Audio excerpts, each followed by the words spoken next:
If you are just like me and you haven't started that special thing that you're really passionate about for a long time because you're worried about what other people think, you're worried about other people's opinions, they probably won't even notice. So you might as well stop overthinking and just get started. That's what I basically reflected on and why I have taken the first step and released my first video, even though it wasn't perfect and it was straight from the heart. It was straight from the heart, and I just decided to do it and overcome that fear. And it's exactly why I wanted to start a YouTube channel. It's something that has always scared me, but I've been so passionate about it, and finally I've put myself out there and started. The truth is, no one really cares as much as we think they do. And I know that sounds blunt and a little bit out of the ordinary and maybe even a little bit harsh, but it's the truth. Most people are so busy with their own stuff, their own goals, their own work stresses, their own relationship problems, or their own ambitions and their own goals, basically. They don't have the time to be worrying about you and your own ambition and your goal and what you're trying to do today. Sure, they'll maybe have a look at what you're doing, ask about what you're doing, or make a comment, or give you their feedback. But at the end of the day, they're not going to lose sleep over your project or your YouTube channel or your business. They maybe will notice once it's blown up and you're doing really well, but in the beginning, at least, honestly, no one really cares, even if they express a little bit of care in the beginning. And hopefully that knowing this approach to that fear of getting started will help you just as much as it's helped me recently to overcome that fear of getting out of my comfort zone and worrying about what other people are going to say and judge me by doing something that I've really wanted to do. That embarrassment will never hold me back again. And now is the time, and no one really cares. I have also reflected and tried to learn about why do we care so much about what people say and their opinions about us. And I've learned that it comes from our natural human instincts to be a part of a tribe, to not be an outcast, and to lean on your community so that you can thrive, you can survive, you can eat, you can sleep in peace, and you can have safety around you.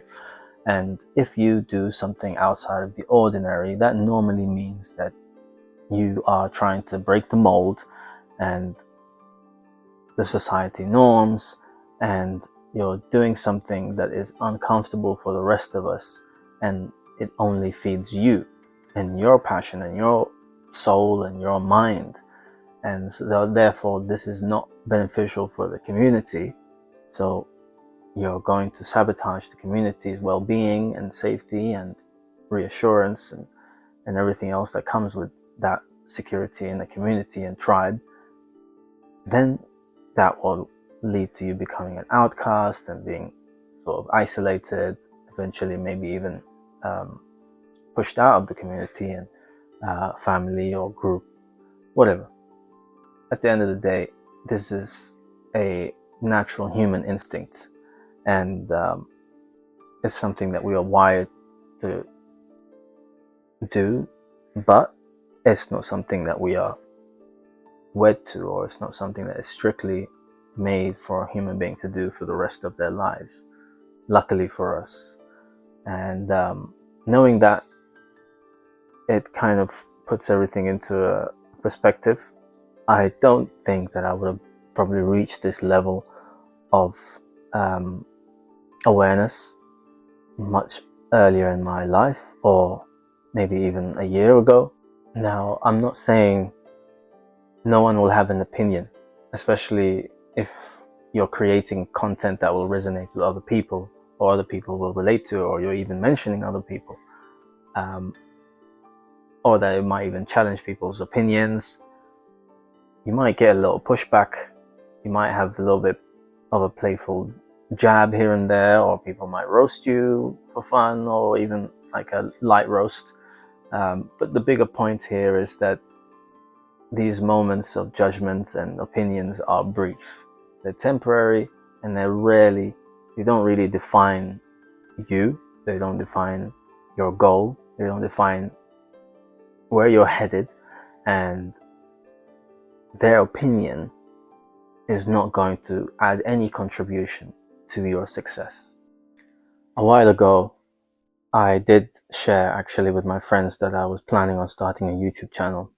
I didn't know what it was going to be about, but I wanted to make it about so many different things, but I didn't have a solid plan or a solid niche. But I still shared it with my friends first, and I was really terrified to share this with them, because knowing me, I'm not the kind of person that puts himself out there. I'm not an extrovert. I'm really an introvert. But I had so much to say, so much to share, and I really needed a creative outlet. And YouTube has been something I've been really passionate about. I love YouTube. I watch YouTube more than I watch anything else on TV. And I thought this is the greatest opportunity for me to get into, and why not do it? And so I shared it with my friends to get their opinion, to get even ideas from them, maybe even to ask them, what niche do you think I would get into? What do you think I'll be good at on YouTube? And I was so terrified telling them this, but they were mildly supportive, but maybe it's because I was so terrified to share it with them. And when I did share it with them, immediately I expected a reaction that would be like rolling their eyes and who does he think he is, and you'll never succeed at this. YouTube is so competitive. You don't have anything special about you, or all of that kind of stuff was already in my head waiting for those type of reactions. But most of them reacted mildly by just saying, cool, I can't wait to see it. Share me a link once you release your videos. And that was it. And the rest didn't even mention it. A couple of people reacted, and that was it. So all of that mental madness, gymnastics, nonsense that was going through my head didn't happen. So it's crazy how we just imagine these things will happen to us, like so many negative reactions, or negative things will happen to us if we try something, or if we do something outside of our comfort zone. It doesn't really happen. And the only thing that stops us is literally our mind, our ego, and it's it makes me sad sometimes to think that it held me back for so long, but no more.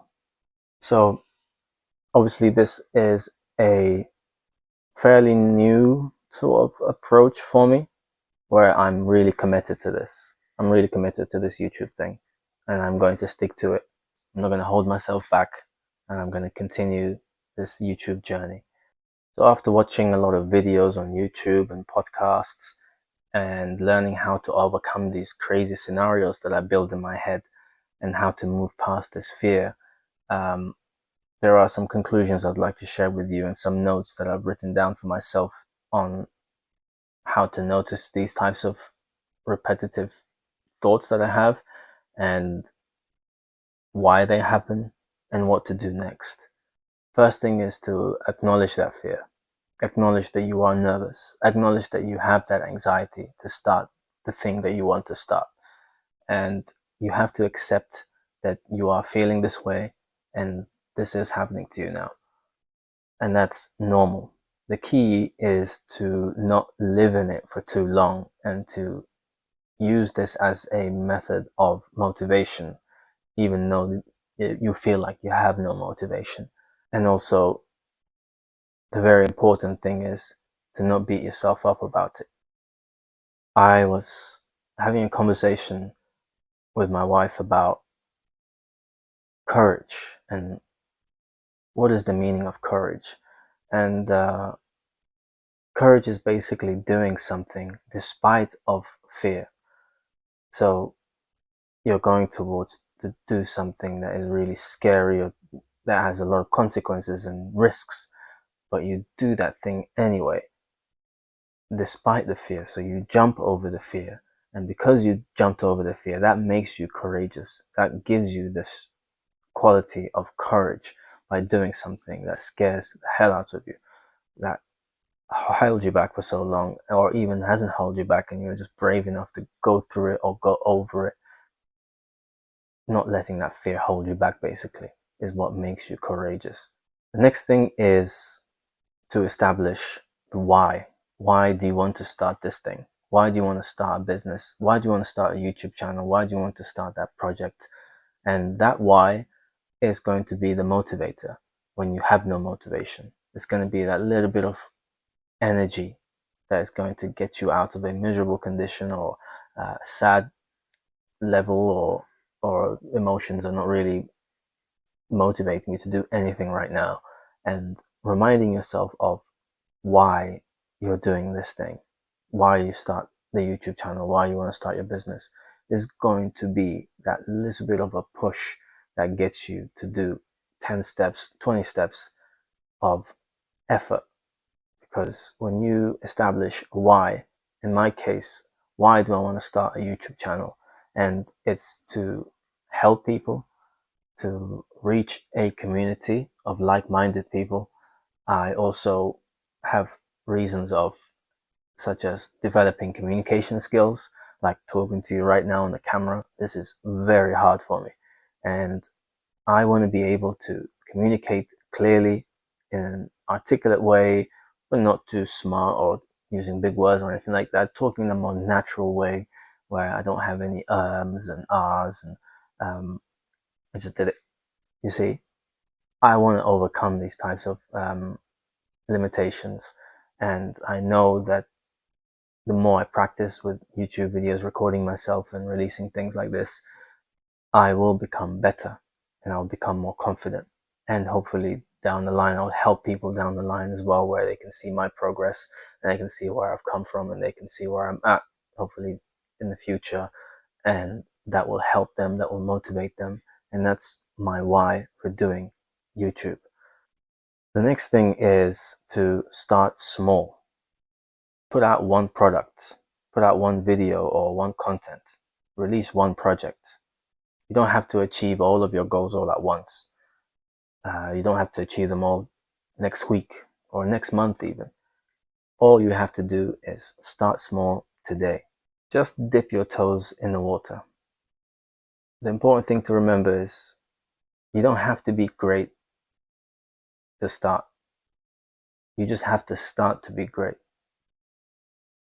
And remember to take actionable first steps and not to think too far ahead, and just think what you can do next. What is the smallest action you can take today? And that will get you out of any ruts that you might be feeling, and starting small is the key.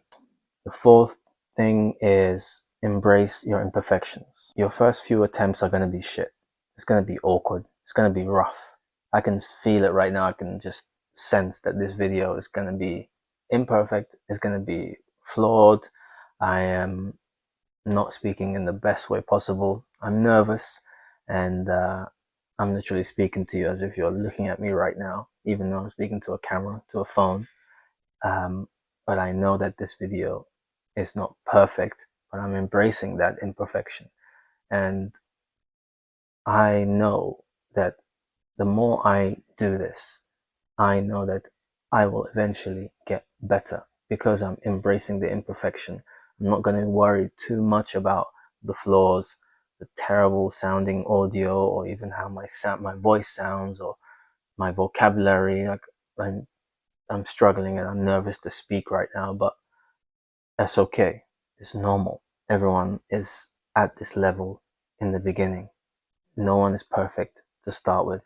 If anyone is, then they are angels and Jesus, and they're not from this planet. So embrace the imperfection, accept that you're going to be flawed, and learn from every single action that you take, and then work your way back and forwards. And the last one is celebrate every win. Even in my case, I will only reach out to one person, 2 people. That's okay. At least I've put myself out there. I've released my content. I've released my video. And even if one person watches, it's a win for me. Even if one person likes, even the fact that I even launched it and posted it is a win for me. And I'm going to commit to celebrating every win like this. It's a win for me to launch a video, to release a video, to post a video. It's a win for me. So I'm going to celebrate it by being proud of myself, by commending myself. Literally just before I go to sleep, I'll just speak to myself and say, hey Mo, congrats man, you've done well. You've done really well for doing this, and you've launched it and you've released it. Congrats. Let's do it again. So ultimately, if you're waiting for permission to going to do your own thing, take this video as a sign. You don't need permission to start. If you're anything like me, then you'll probably have this sense of waiting for the right motivation, or even waiting for permission from some divine sign, or waking up feeling like this is the day, I feel it in my guts. But that day will never come, because we are our own destiny makers. We create our own lives based on every little action that we take. So if you're looking for permission, then take this video as a sign that you don't need any, and it's time to start now. So remember those 5 things I mentioned, and that's to first acknowledge the fear, acknowledge that you are nervous, you are anxious, you are maybe worried about what people will think. Accept those feelings, but don't beat yourself up for it. There's no point to do that. So that's number 1. Number 2 is establish a why. Why do you want to start that thing? Write down 3 to 5 reasons why you want to start a business, why you want to launch that product, why you want to start a YouTube channel. I do have my 5 reasons, and I'm going to create a video where I'll go deeply into those 5 reasons. But make sure you establish a why, and that's going to be a very, very crucial motivator for you. Number 3 was to start small. What action, what step can I take today to help me get closer to my goal? It doesn't have to be big, even if it means doing something really small, really not that essential to the bigger goal. Just one little step is all you need to do to get you to that last goal. And the next one was to embrace your imperfection. This is really important, to know that even if you are flawed, even if you're not ready, you still have to start. And all of your imperfections will be plain once you take the action, once you start that thing, once you release the product, once you release the video. And the last thing was to celebrate every win. It's really crucial that we give ourselves a pat on the back. If no one else will, then we might as well do it for ourselves. We have all these negative thoughts, negative talk about us. We talk so badly about ourselves. So we might as well switch that every now and again to say, congrats, I love you, thank you so much for doing this today. Just congratulate yourself, celebrate every win, whether it's with a loved one, with your partner or your friend, or even with yourself, just before you go to sleep. Just be thankful that you've taken this action today and you did it all on your own. And that's it. If this video gave you a little bit of a push to start something new, let me know in the comments down below. I would love to hear about your journeys. As I've said, I'm new to YouTube, and I wanted to do it for such a long time, and this is really hard for me. But thank you so much for staying this long. Share your own experiences with me as well if you have any worries or thoughts and mental blockers that has held you back from releasing that thing that you wanted to release for such a long time. I'd love to hear about all of your experiences. So thank you so much for coming this far, and hope to see you soon. Bye.